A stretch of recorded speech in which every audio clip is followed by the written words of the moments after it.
今日想為大家介紹咧，就係一個唔需要發酵、唔需要經過一個處理程序嘅一個麵包。咁因為我仲用全麥嘅粉咧，全麥嘅麵粉咧，同埋加上因為佢冇發酵咧，咁食落個口感有少少鞋身，有少少硬身嘅，咁但係就會天然好多。咁可以俾 BB 整完之後可以絕對非常之適合俾 BB 食。另外一條片咧就會介紹一個好方便嘅早餐。咁呢個其中一個一樣早餐咧就係一個炒蛋。咁炒蛋可以俾個 BB 一齊送呢個麵包咯。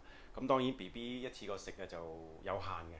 咁整咗一嚿出嚟咧，個 BB 就肯定食唔晒嘅。咁大人又可以將呢個包直情嘅包可以切片啦，多士爐嗰度做多士。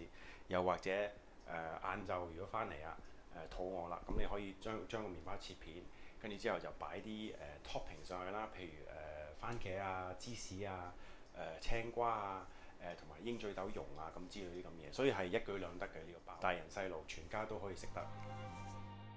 首先我哋開焗爐，調校到190度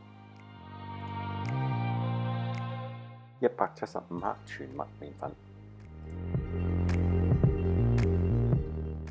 ，20至30克嘅麥皮，30克提子乾，半茶羹 baking soda。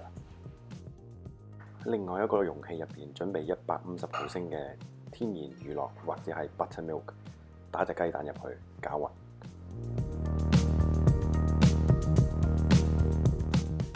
混合所有食材，跟住揾個叉攪勻。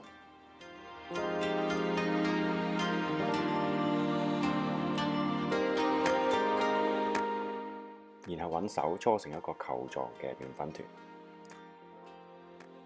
揼些少麵粉喺焗爐兜上邊，咁焗完之後個包唔會黐底。搓少少麵粉喺手度，執起嚿麵粉團，跟住將佢搓成個波狀，將麵粉團放喺焗盤上邊，放入焗爐焗大概30分鐘。